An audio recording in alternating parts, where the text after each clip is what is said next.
No. They need rest, work, and eat to thrive. They need eat to thrive. Or you could just lock life for eternity.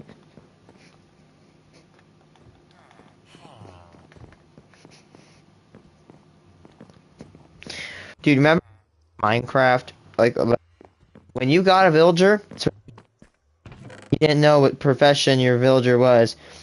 Like that, if you breed him or cured him, that was it. You didn't like it? Too bad. Or you could just reinfect them, cure him again.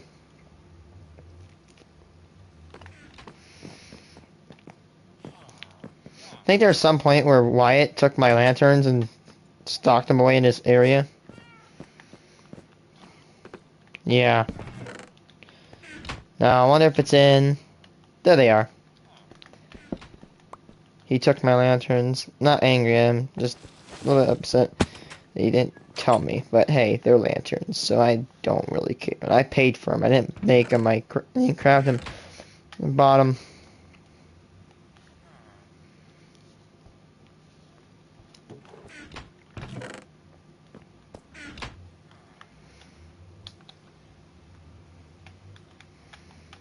Okay, so when we left off, we built the farms. Now we need to do a few more things. I doubt.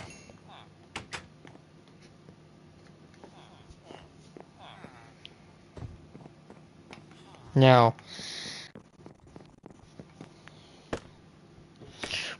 one, change the inner side, change the street markets. Two, we need to put glass in all buildings. Three, transport the villagers up and store them. And four, begin breeding. Not breeding, but begin curing. Once we begin, or for lanterns. Once those four can be completed, we can start work on the curing process. And then we start work on the curing process, and once we get all like the corner market of green filled with wheat, beetroot, carrot, and potato traders, then that means that our progress that was lost will be unlost.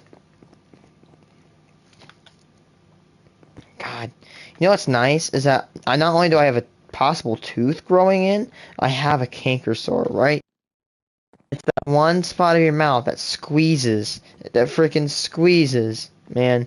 It's annoying because then it never stops hurting. I'm gonna place the prefix to this.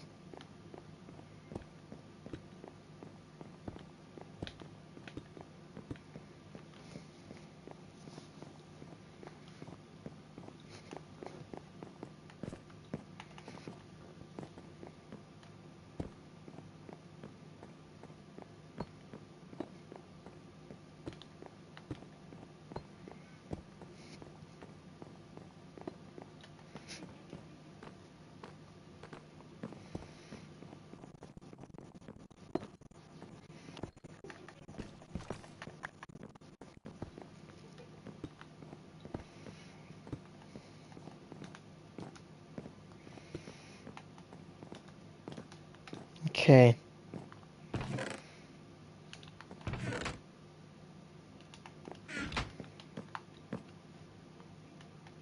The other two?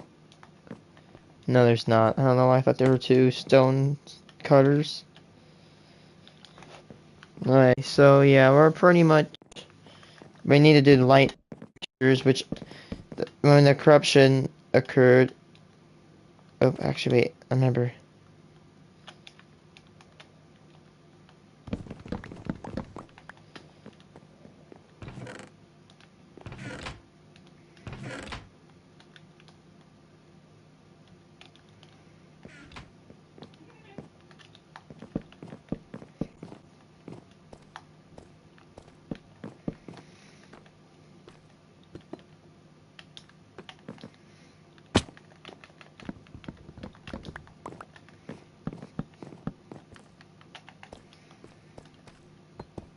These tall ones right here are gonna be like the ones in the center row is gonna are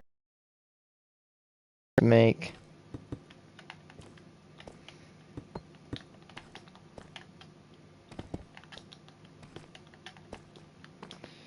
Okay.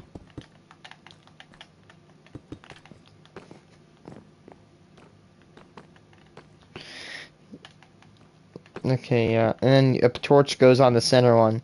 Now, God, Jesus, I hate this.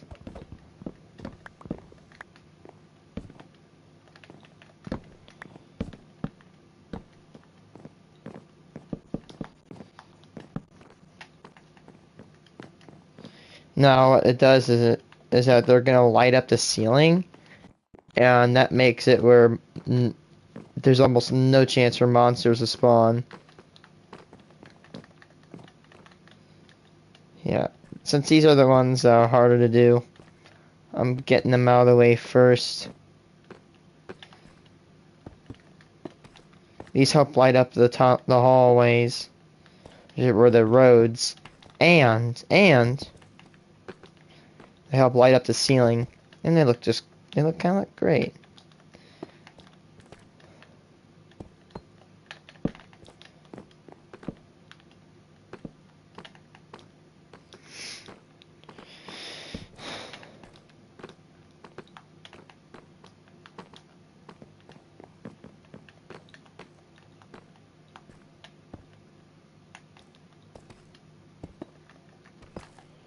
Yes, I got it.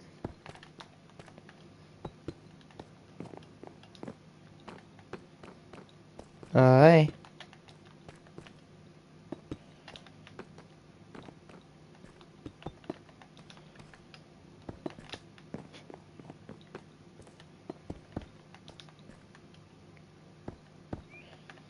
Nice. I hate when they do that thing where they increase the price. I hate when the villagers increase the price. I really need those lanterns soon.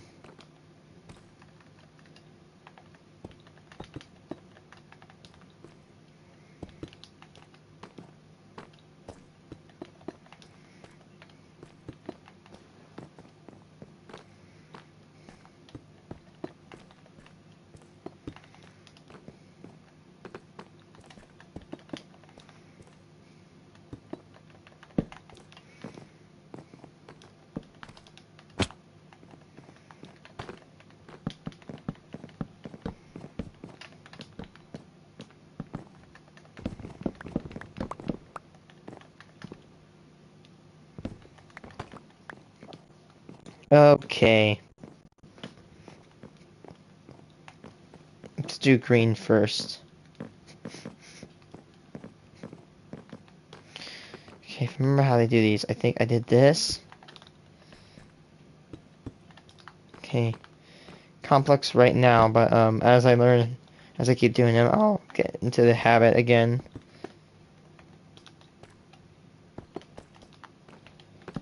Right.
Need to make more slabs.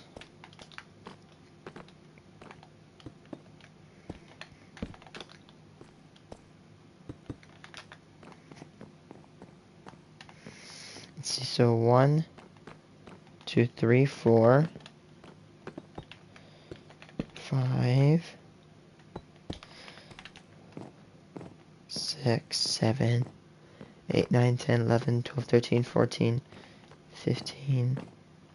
I think like 16 maybe per branch? I'm not too sure.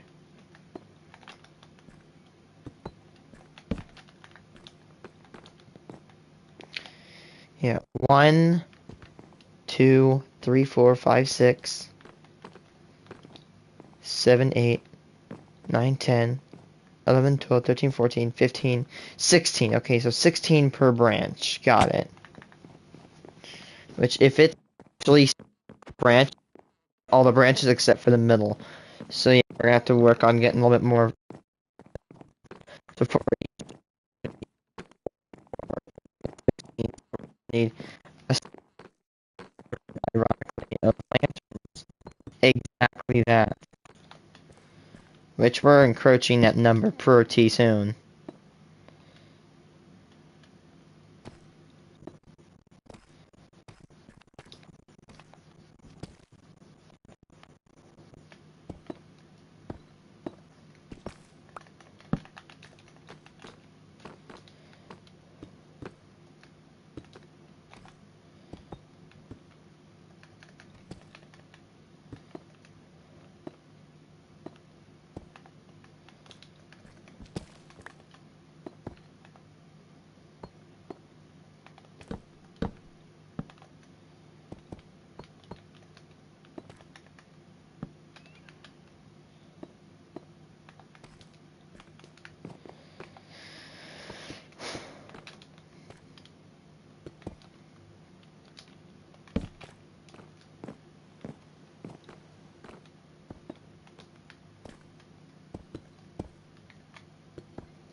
You know, I gotta admit, one of my favorite Squidward quotes is when Patrick is like uttering pure nonsense about how to fix Mermaid Man's bell,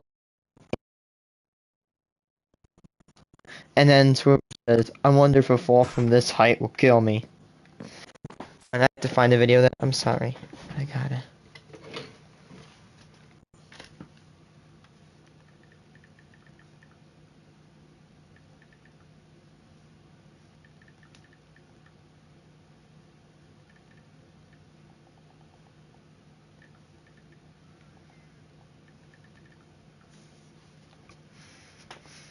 God, I love this.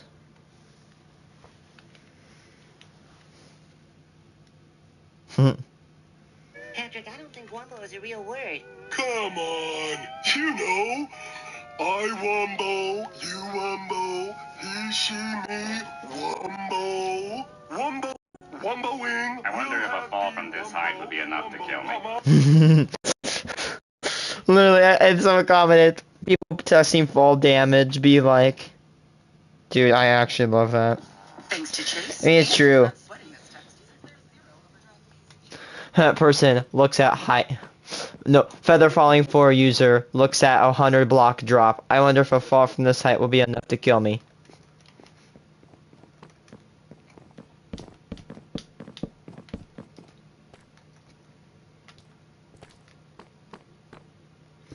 Okay, so I need to cure, see, we have 12 villagers. Let's see, actually, no, I'm sorry. Let's see, 9 plus 9 plus 8 plus 8. Just give me a second. So these 4, 12 plus 12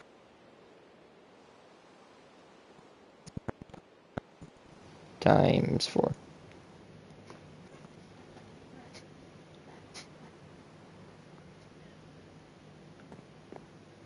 168 villagers.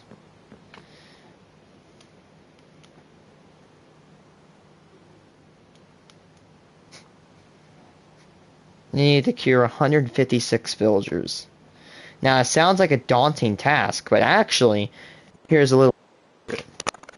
Villagers, I've noticed zombie villagers, I don't know if it mentioned it on the Wikipedia, but zombie villagers spawn in groups of 1 to 4, which is a very good thing about curing them.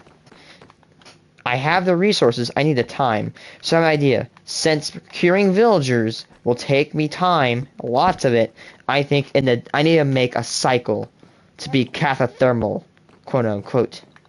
In the day, I will get wool, pave my roads with wool, and I will reassign the villagers. If I can't find the villagers to reassign, I'll get extra things done, like get that wool, as I said earlier. I'll also like harvest farms and move stuff and that stuff. And when night falls, I will hunt for zombie villagers. And the good thing is, zombie villagers, I'll get mob tons of bones, flesh that I can sell, string, and spider eyes for stuff. I have the apples. I have the space. Yeah, so that's like what? 8. This is a villager thing.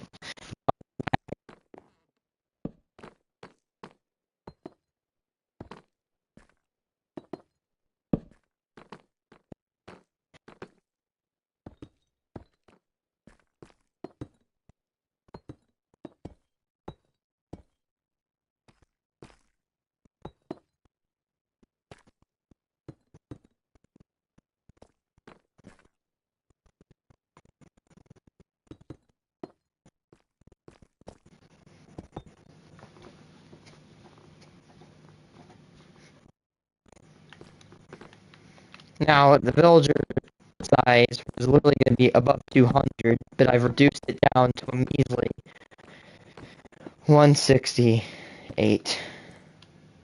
And I know it's a lot, but if it lags, I will attempt to destroy it. You know what? Because I'm worried about it becoming my old world, but on my other world, I had one, a really bad PS4, two, tons of banners and chests, which I have a lot of chests on this world that I will try to eliminate. And you know what? I did run my other world pretty a little bit more on my margin of the PS5 with this PS5.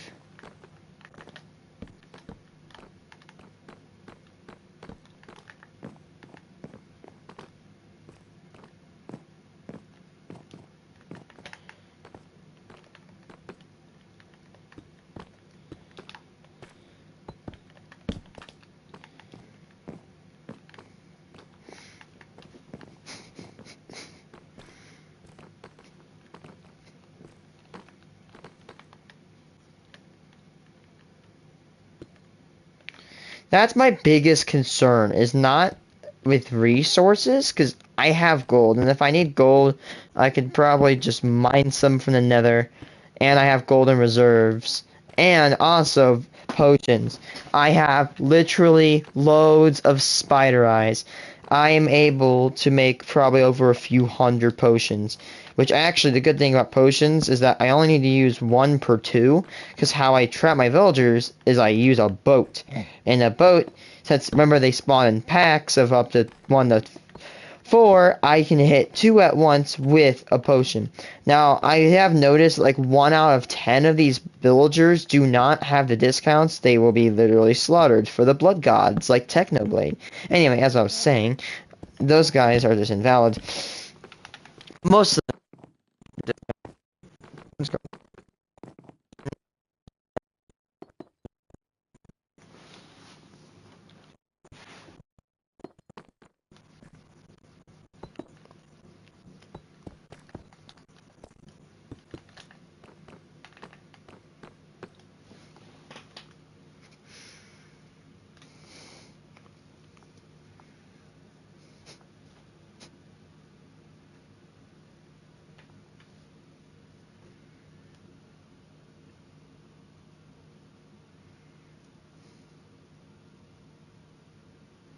Cartoon episodes that traumatize children. Oh, yes, I know what the top right corner is. That is The Curse of King Ramses. I think it's Courage the Cowardly Dog. It is actually a pretty spooky episode. I remember once when I was on TV, it was like, oh my god.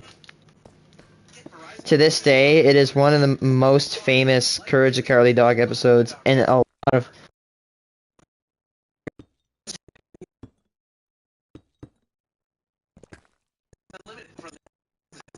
I have no idea.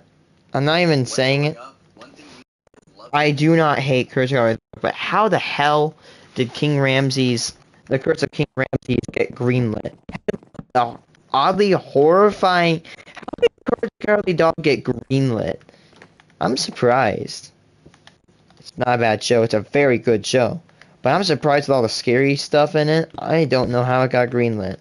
Anyway, we do live in a world where somebody made $1,800 by selling used socks on the internet. That's just me. Getting up early to watch Saturday morning cartoons.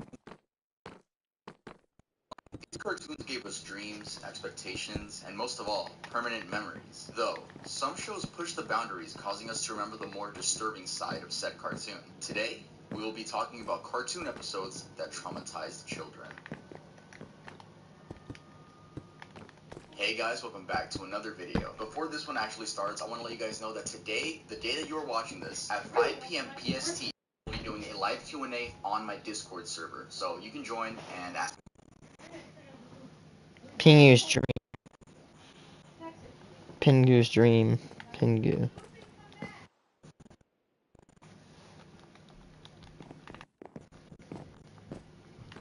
Oh, it's not playing. Pingu's Dream. Pingu. Pingu was a Swiss British That new. in 19. Character is a penguin. The show aired on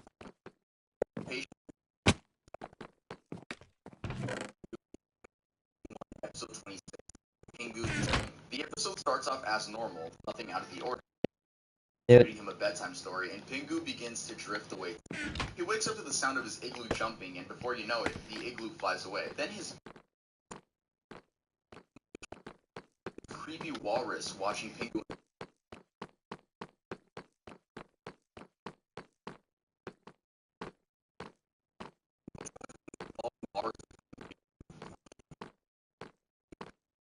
How the walrus is just watching Pingu.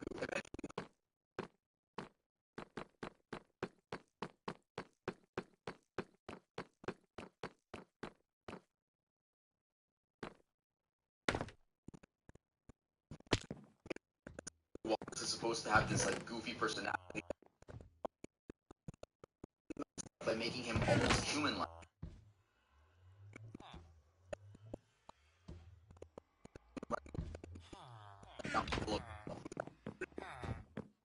Zooms out, and you can see that he's not Pingu crying and his mother consulting him.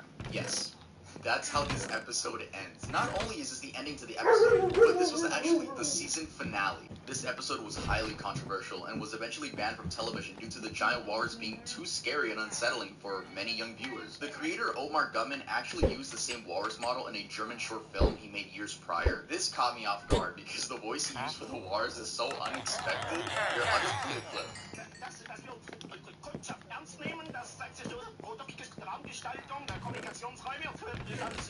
Yeah, let's move on. Let's move on the list. Blue Cat Blues. Top 100% sure everyone watching this video. Tom's love for a female cat, which doesn't love him back. The video begins with a quote. How many times? That's a good question. Where? How many are there? 168. I felt like there would be like 300 plus. Jesus.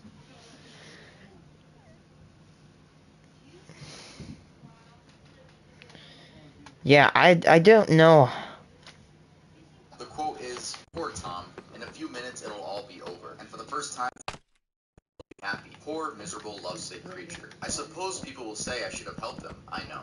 But it's better this way. Talk about a kid's show getting dark. Throughout the episode, we see just how much Tom is in love with his cat, and how he is overthrown by another cat by the name of Mr. Butch. The cat with more money, more gifts, a better car. Tom resorts to drinking milk, which in this episode is a substitute for alcohol. Tom is seen like. Come to find out, it's Mr. Butch and the love of Tom's life riding away in his car with a just married sign. After this, the same thing happens to Jerry with another mouse. Jerry brings himself down to the train patiently wait for the train to pass by. The episode ends with the haunting horn of a train. This episode was banned by Cartoon Network and Boomerang due to its references to alcohol, and also I just of a common misconception, and that is that this is actually the finale to the series. It's not. Man's Best Friend, Ren and Stimpy. Ren and Stimpy ran on Nickelodeon from 1991 to 1996 and focused on a sociopathic chihuahua and a clueless cat. This show got away with so much shit, it's actually scary. Season 2... Chihuahuas, oh my god, probably my least liked dog breed. And I saw a few, a little good, cute chihuahua a few days ago, but hey, I just can't. Nobody trains those things. To get on his couch so that he can learn how to be quote-unquote disciplined, and, well, just watch.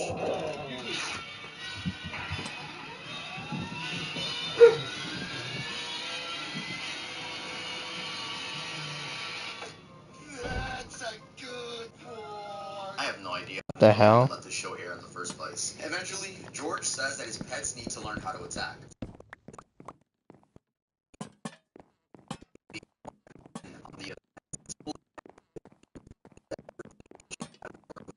So much so that George's head does a full 360 out of its socket. Ren continues on his rampage and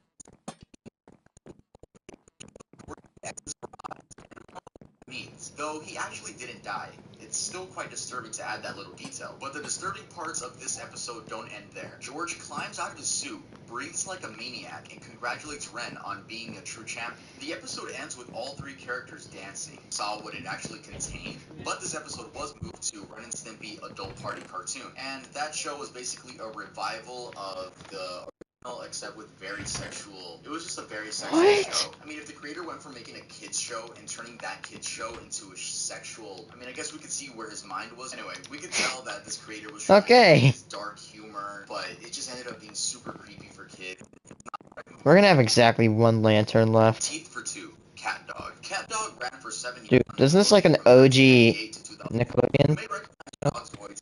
Tom Hanks, SpongeBob's voice actor. Teeth for Two is actually a fun concept for an episode, where whenever one of them does something, the other one feels it. Except it revolves around teeth. Look, I hate the dentist already. Yes, I do go, but it's the fact that there's drills in your mouth. Pause. Nah, bro. I just hate everything about the dentist so much. Anyway, the dentist tells them that the food they eat affects the other's teeth, resulting in Cat's teeth to become brown and withered. Cat tries to convince Dog to start eating healthy, but then turns into a battle seeing who can do more damage to the other's teeth. Cat chews on ice, and Dog chews on foil. Later that night, Dog is asleep, and Cat attempts to brush his teeth. He is unable to do so because of all the food in his mouth. So what's the next best option? That's right, traveling inside of their own body to come out as an inside-out cat out of Dog's mouth.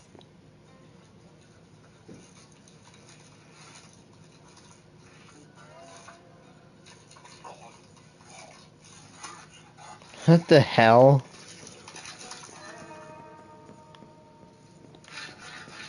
Dog screams of horror and swallows Cat back down to where he's supposed to be. Skipping to the end, they get their teeth fixed, but end up getting food Okay, allergies. can I just be honest? I don't know what episode it was, but it was there's an episode of Teenage Mutant Ninja Turtles, okay, of 2012 on Nickelodeon, and it was the creepiest shit in probably the entire thing. It's literally about April finds her mom, and it turns out to be a Krang experiment gone wrong, and it's this giant creepy thing that starts like possessing the turtles. Oh my god, that shit haunted me, okay? That was genuinely creepy. Um, On the eighth, I don't. I think it's in season 3. I'm too. trying to brush a dog's teeth. But it's a reference to the thing. Knuckles and his hilarious problem. The Misadventures of Flapjack. The Misadventures of Flapjack Personally, as a kid, I loved it just because it was so gross and I thought that was so funny back pausing at those funny still frames.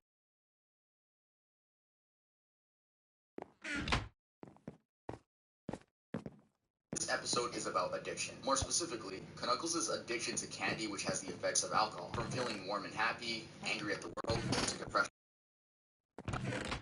of candy. Flapjack realizes that Knuckles has become addicted to the candy, so much so that he hallucinates, sees Flapjack as a lollipop.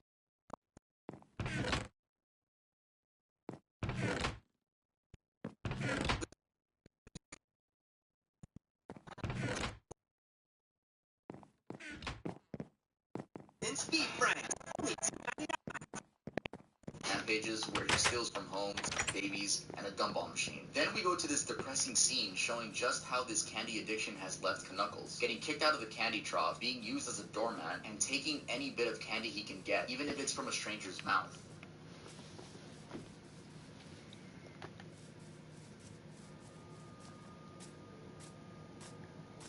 Bubby decides to send Knuckles off to isolation on a piece of the boardwalk into the sea. Here, Knuckles begins hallucinating and imagines a giant Flapjack putting his arms inside of his mouth and vomiting candy into it. Oh god. Very dark episode if you think about it, especially seeing just how bad the effects of candy have left Knuckles. I really like the episode. It makes you aware of alcohol or any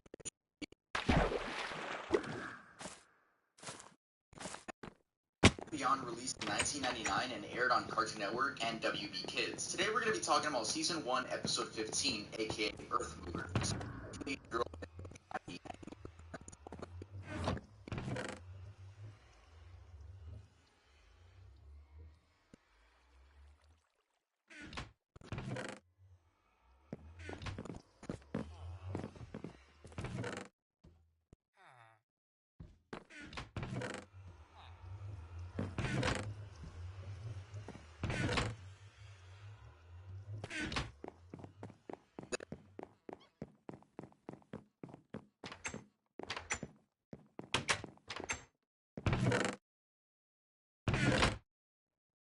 The wire playing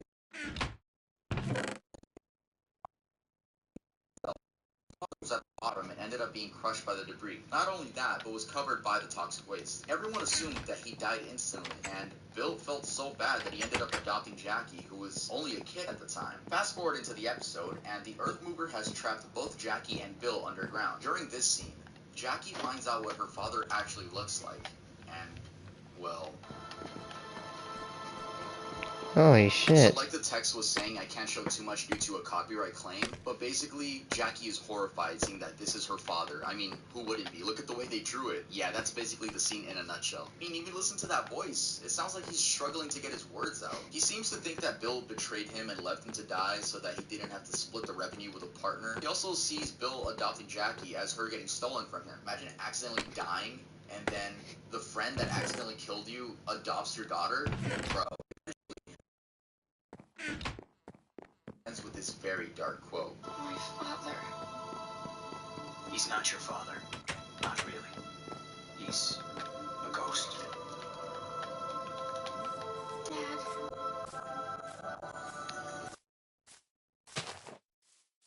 Mr.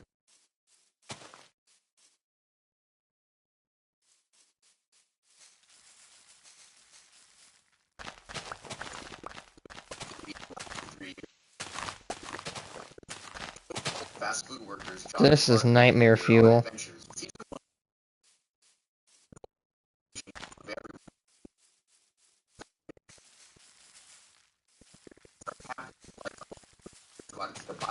Disappear. Josh records it with a camcorder and slows down the footage. Then we see that a giant tapeworm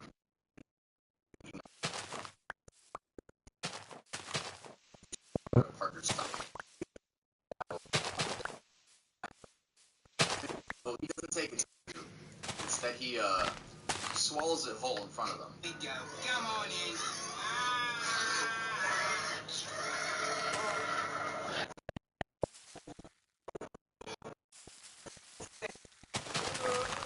And says she tickles on the way down. Wow. Okay. King Ramses' curse. Oh, yes! The Cowardly Oh, Dog. yes! This would not be complete without mentioning Courage the Dog. Effing Not only go. the creepy monsters that gave kids nightmares throughout the entirety of the series, but I want to mention the one that stuck with me the most, and that's King Ramses' curse. Dude, this shit hit like a freaking. Because he hears on the news that it's worth $1 million. This is my favorite. This like. This is probably like top 5 of my favorite TV shows. I love. Sad that it's canceled, man. Back and offers Eustace a tote bag. Really, my guy? Pretty sure you could legally get it back for free. Then the door gets slammed on him. When it becomes nighttime, they hear a creak at the door and check outside. Then we get King Ramses, who just keeps repeating, "Return the slab Or suffer my curse. The slab. Return the slab. Oh, suffer my curse. What's your offer? This night you will be visited by 3 plagues, each worse than the last. Return. Charm. I feel like Courage the Cowardly Dog definitely let young kids know whether they like the horror genre. So, shout out to Courage the Cowardly Dog for that. I also want to talk about another episode called Remembrance of Courage's Past, which is actually the second to last in the entire series. Dude. This episode is about Courage's parents, which sadly got taken away from him at an early age. This. Man. Courage's parents. And Courage can't do anything because he's just a pup. While being chased, Courage hops into the garbage disposal and escapes. He watches as his parents are sent off to space and waves goodbye. This was one of the saddest backstories We see how ever. Courage is adopted by Muriel and why she decides to name him Courage. Meanwhile, in the present day, the same thing is about to happen to Muriel and Eustace, but luckily, Courage is able to save the day and send the veterinarian to space this time. In space, he finds himself with all the other dogs he has experimented on, including Courage's parents.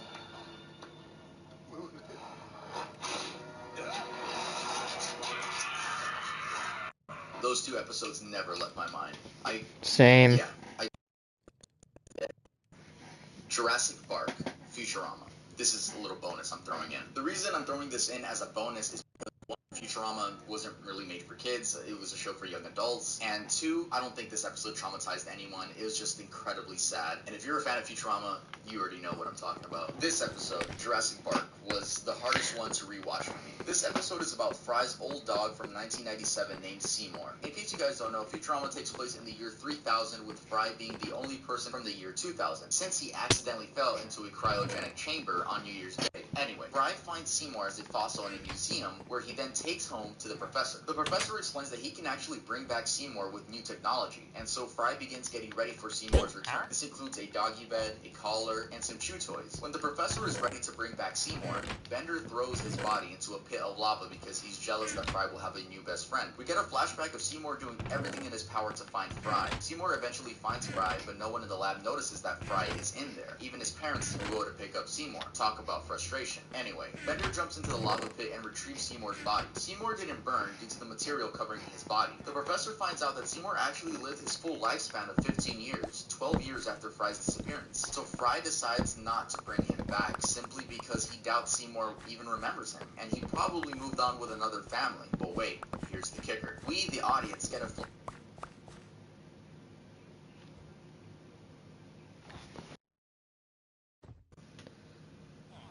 But wait, here's the kicker. We, the audience, get a I guess the audio failed at that point. Muted to the copyright.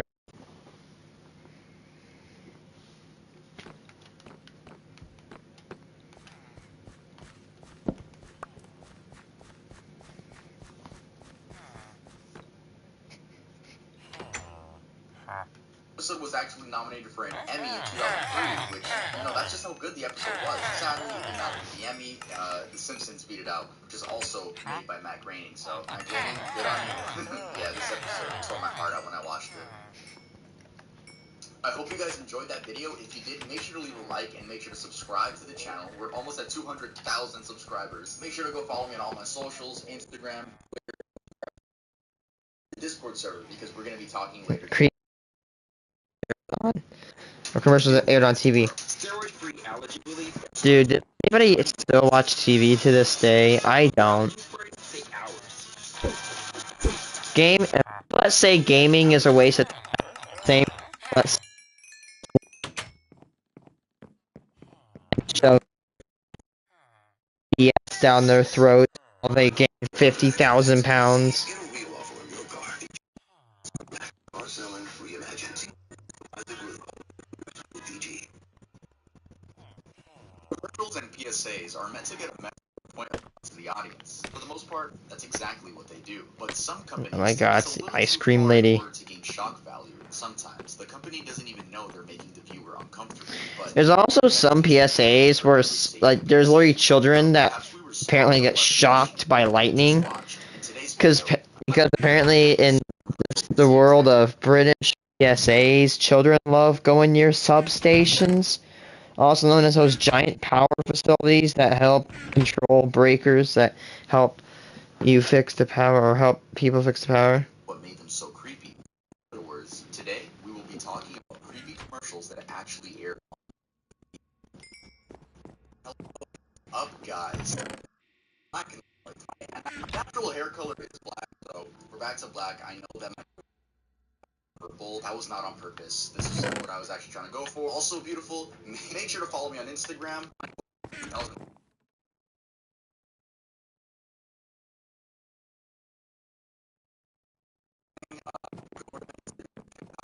Also, make sure to check out my second channel where I'm uploading a video that inspired this video. That's right, I inspired myself. It's a video from 2017 that I actually deleted. It's called Creepy Kids Commercials, and it's if you want to go watch a 15-year-old version of me talk about almost the same thing, but less experienced with commentary, make sure to go watch that after this video. So, the way this video is going to work is I'm going to be explaining what happens in the commercial, and then I'm going to give you guys some context behind it. Alright, without further ado, sit back, relax, grab a glass of water and hydrate yourself, and let's get started with the video. Cursed Japanese Kleenex commercial, 1986. It's a fine day, people. The infamous Kleenex commercial depicts a woman and a baby sitting on a bed of straw with a dark red background. The woman wears a long white dress and looks perfect. The baby, however, has been painted the same red as the background and wears a green wig with a horn sticking out of the top. The baby keeps their arms crossed and seems disinterested when the woman pulls a tissue from the box. She then lets it float away in the wind. A high voice sings along to an eerie tune in the background. This commercial was super difficult to find information on, but I did find some about to read, take it with a grain of salt. They claimed that many Japanese viewers complained about the ad being too disturbing, which led to Kleenex taking it off the air. There's also rumors that anyone who watches this commercial is automatically cursed, so yeah, I just cursed everyone that watched this video. I really hope you guys don't believe in video curses, that's so stupid. There was also another rumor that the entire That's an actual thing. People actually believe that. of the commercial, I believe in ghosts and all that stuff. I don't believe in video and curses. his name Kiko Matsuzaka. As for the rest of the crew, well, honestly, they could probably be dead by now. I mean, the commercial is pretty old, but I doubt it's because they were cursed. The song played in the commercial is It's a Fine Day by Jane, and it's actually a really good song. I love the singer's vocals, and the music video / song are about women.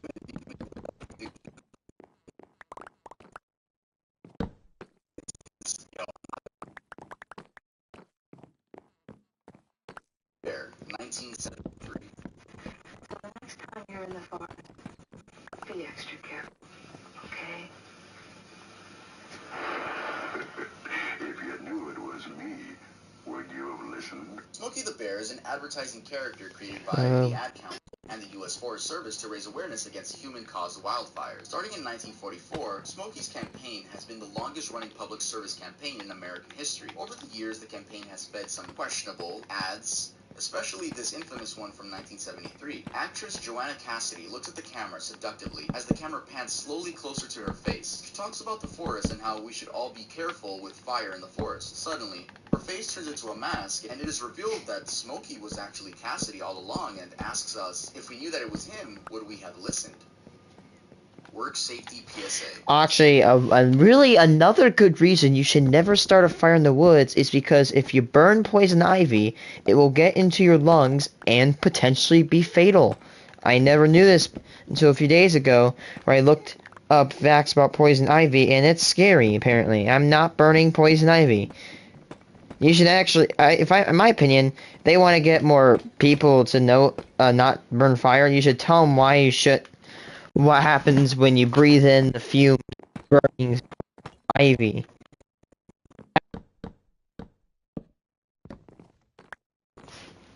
2009. Oh god, it's the guy that blows himself up from an oxygen tank. Luckily, there's no blood. Shows a man talking about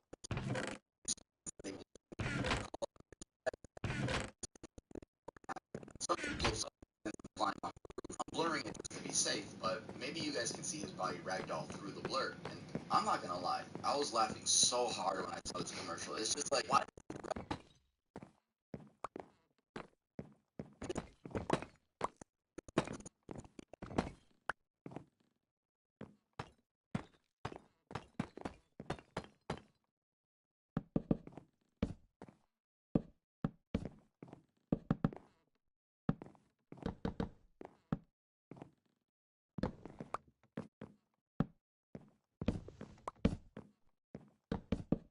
With a But, you know, I don't doubt a pot full of Tinder cooking from oil. 1983. Oh shit. Oh god, that is nightmarish. Oh god. That's creepier than effing Vecna, dude. Holy shit. Dude,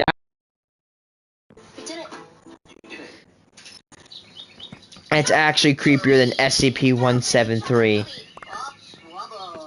I don't know what the deal is with kids companies creating creepy mascots. In this video, we see a hyper-realistic Humpty Dumpty opening up a Kinder Surprise chocolate while speaking gibberish. Whilst? Should I have used whilst in that sentence? I don't know. Not only does he look like me when I was a kid, but he's incredibly ugly and uncomfortable to look at. So yeah, he really looks like me. Sorry, Little Baby's Ice Cream, 2012. I eat little baby's ice cream. Oh yeah, the ice cream lady. Okay, so this is definitely one of the more Oh dude, I don't even know what the identity of this person is. But it's a person covered in ice cream.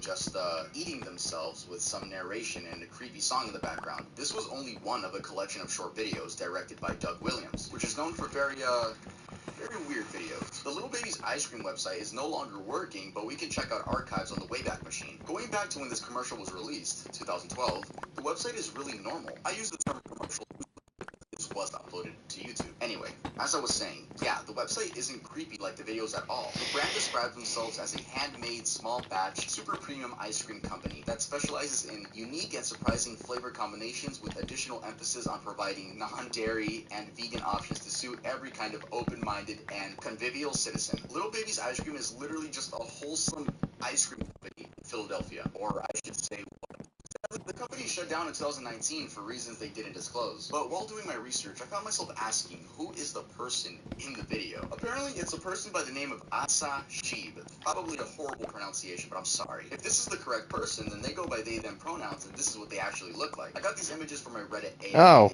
actually is that. But they do appear They actually in another kind of Doug's videos. There's actually an that could be the reason why I couldn't decide what the gender of them was. It's because they're non-binary. It wasn't actually ice cream. It Interesting. was marshmallow cream. He also shows off the editing techniques. PlayStation, Mental Wealth, 1999. Oh god, the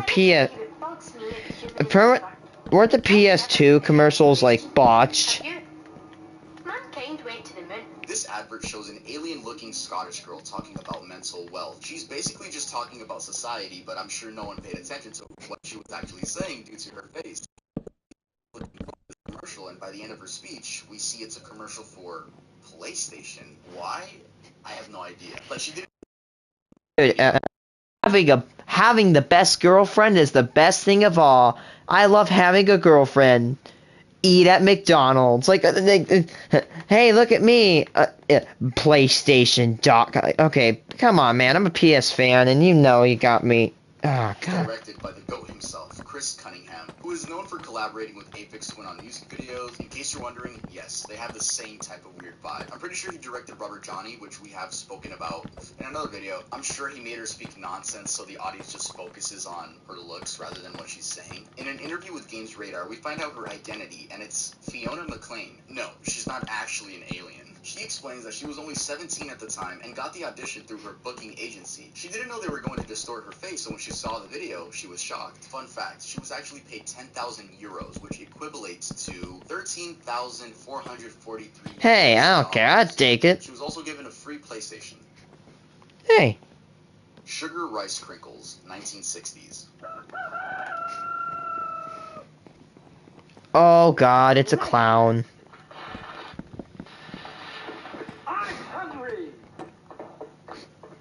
Dude, it literally looks almost exactly like Pennywise.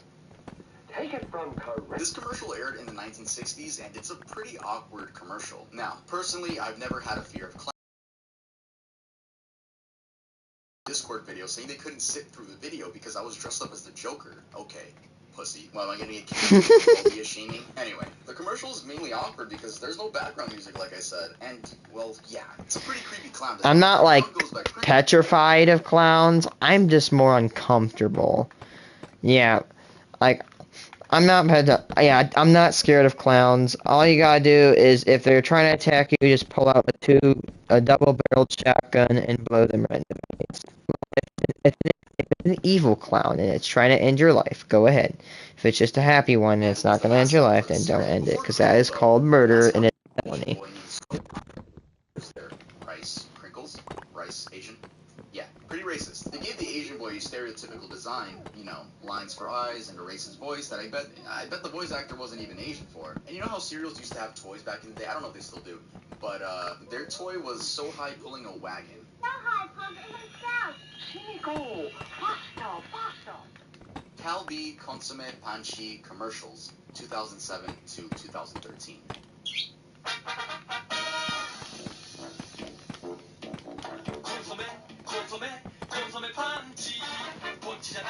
Japanese. Okay, there's. These commercials were made to promote chips by the Japanese company. They, for some reason, thought it was I just watched a dog walk in a did I see a bipedal dog? Like not even a well, I am like a bipedal weird ass dog. Okay. And I wouldn't be surprised if the reptilians gave her chips. I have nothing more to say about this. I thought this was a little bit more on the funny side, but I remember when I originally did find out about it, it did creep me out and definitely gave me some permanent memories. Sunday Lunch, 2006. Okay, so I don't know how much of this commercial I can even show on screen, even though it is scripted violence, which is okay on YouTube, but I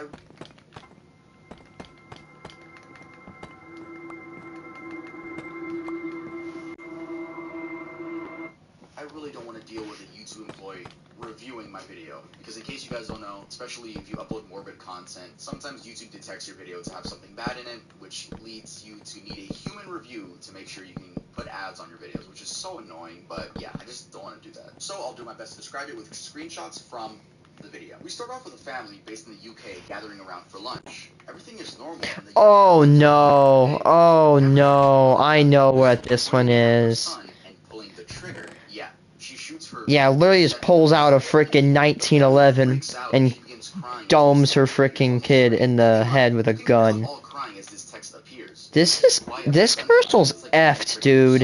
The commercial was a PSA for UK gun violence, and we're gonna see a common pattern when we talk about PSAs because yeah, UK, we have gun violence. America, just rookie numbers. Jacqueline Saborido, 2008. UK thinks they have gun violence. We're the ones.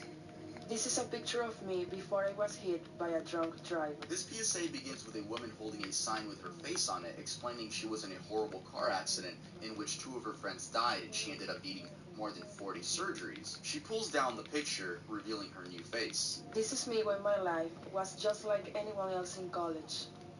This is me after being hit by a drunk driver. Don't drink and drive. It's honestly horrible knowing that people are killed or left to disabled. Dude, drunk drivers, you can screw off, dude. I don't have respect for you guys. The woman in the video is Jacqueline Saborido, and was in a fatal car crash in 1999, which burned 60% of her body. She was only 21 when her life changed for the worse. The man who hit her and her friends is Reggie Steffi, and he got 7 years in prison for killing 2 people while intoxicated. Yeah, stupid dick. Get prison. 7 years for killing 2 people while drunk Wait, driving. 7 years. Why? Together to spread awareness of drunk driving. Sadly, 2019 due to cancer. Adult Swim's The Dawn Is Your Enemy. Oh, I think this is because kids were going on Adult Swim, and to creep them out, in case you guys don't know, Cartoon they Network use it. turns into Adult Swim at 9 p.m. Adult Swim is a channel with a lot of of adult humor shows. This ad isn't promoting anything like the others on this list. It was just made to scare children. So let's say you're 10 years old and you wake up in the middle of the night for whatever reason and you turn on your TV and you see this. Definitely scarred a bunch of little kids when this commercial was airing. They also made a sequel. They released the second version named The Dawn Is Your Frenemy in 2020.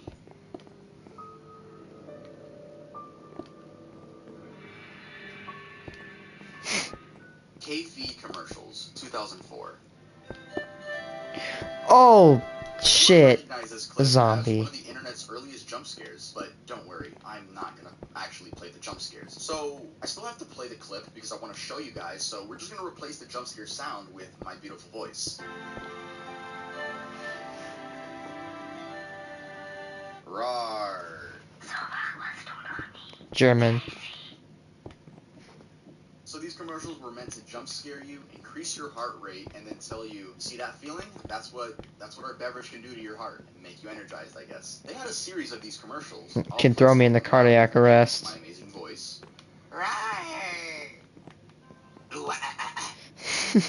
I'm bald. Subscribe to Taa. These commercials aired in Germany. I'm hoping they Knew it. It was German. But if I have any Germans watching me, let me know if this is like a very popular series of commercials from back in the day. I don't. Let me know if K-Fee is still around. The only thing I could find about the K-Fee coffee energy drink hybrid was a description on bevnet.com, which was last updated, it was last updated in 2004.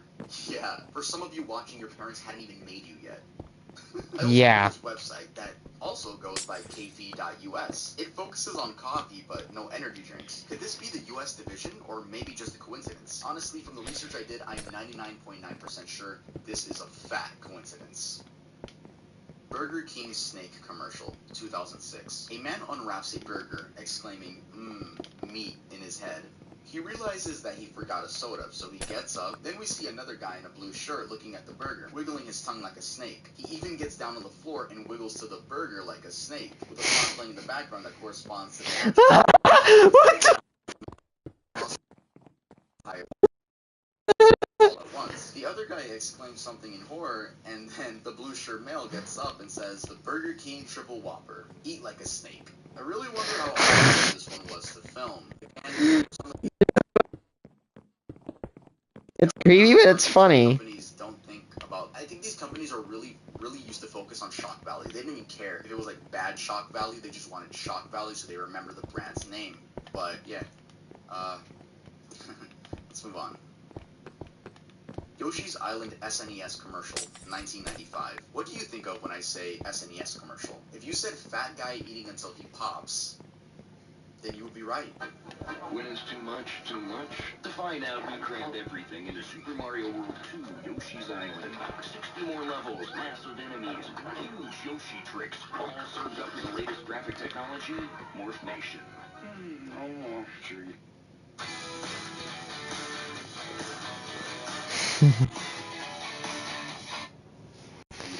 We also gotta remember that they don't like film a video and forget. They have to film, edit, they have to direct. It's like a miniature movie. Oh god. Only on the Super NES. Still the big one. I don't know either. Again, we're talking about shock value here. Honestly, there's not much more context I can provide to this. Yoshi's Island was an amazing game, and I remember playing it on my Game Boy Advance SP. It has an amazing soundtrack as well. Very good times. Very good times. Smoking Fetus, 1984. Never thought I'd say that. This Smoking to get Fetus. women to stop smoking by showing a creepy 3D model of a fetus smoking a cigarette.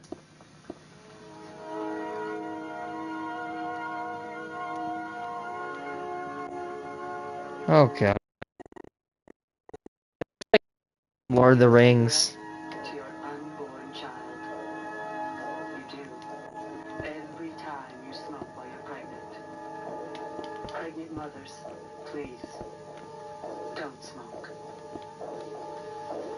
Call 453-4500 for further information. Fetuses in general are very unsettling to look at for me personally. And hey, since we're talking about smoking cigarettes, if any of you smoke, please make sure to stop. A study showed that smoking cigarettes lowers your life expectancy by 10 years, and that doesn't include lung cancer. If you smoke, this is your sign right now. Quit it. And I'm not talking about weed, I'm talking about like cigarettes. You know, the only thing we approve over here is vanilla cigarettes when I smoked that ADP pack. My favorite video I've ever made. I think there needs to be more about this. I don't think we talk about pregnant women doing drugs, smoking, drinking alcohol. I don't think we talk about that enough, and I really respect it. I didn't need to shoot daddy's gun. 2000. This is yet another gun PSA, but in this one, a little girl describes killing her older brother due to a gun being easily accessible in the house. This is my brother Omar. Well, there was a hole in his tummy. Shit. But it hit him. Today, I'm gonna explain to you how I put a cap in my big brother. I didn't mean to shoot daddy's gun. I didn't mean to shoot daddy's gun. Please stop. Seal corporate branding TV commercial. This is a bonus because it's not really that creepy. It's more on the funny side. Oh, and your roof is getting lost between the lichen and the moss. When your mortar isn't where it ought to be. The fact that old appeal with a visit from Roof Seal. 1-336-7070. Let me know in the comments if you genuinely find this one creepy. But anyway, it's just a seal that works on roofs. You'll be happy to know that he's still the mascot. What's not to love about an Australian seal fixing roofs, trying to make a living, you know? Like, you can't hate on this dude, bro. He's trying to make a bag. And clearly it's still working in 2021. So yeah, that concludes our list of creepy commercials that actually aired on live TV. Thank you so much for watching this video. If you guys want to hit the like button, if you guys want to subscribe, make sure to do that. Let's try to hit 40,000 likes. We did 40,000 for the last one, and I think 40,000 is a really good number. So let's go for the lucky 40,000 likes for this video. I don't want you to be subscribed for the content. I want you to be subscribed because of who I am. Like, that's a thing with a lot of... Here's the thing. Here's what I want to let you guys know before I go. When I made the whole, like, darkest YouTube iceberg, and then I made He has a video about the Bermuda Triangle. That is a good question. I mean, in my opinion, the Bermuda Triangle, one thing it is subject to is various amounts of severe weather. I mean, just west of Africa, I think it's called Totem Principe or something. Either that or it's called... Actually, I don't know what the hell it's called. I think it's called sorry if I bounced. Or some of the islands west in Africa are the birthplace of hurricanes. I cannot imagine how awful it must be to live near there. How much storms must form. Those storms that form in West Africa travel over to the United States and up the eastern coasts of the continental United States. Wonder where Indian typhoons or Asian typhoons come from. Or cyclones. Typhoons and cyclones. Dude, I hate that. I'm not saying this because I'm American, but hurricane. End it. Like, what's it called? Hey, look, a thunderstorm. Hey, a thunderstorm is a thunderstorm. Everybody correctly says a tornado is a tornado. Even though some people say twister, it's okay. People say, hey, look, it's rain. It's rain, it's rain. Hurricane, cyclone, typhoon. Choose one term. That's like two construction workers trying to use meters and inches. Like, call me. That's literally like, what's it called? Trying to add like a number with 10 decimal places. I don't know. Anyway, I'm gonna go take a shower. Time to get the villagers up, which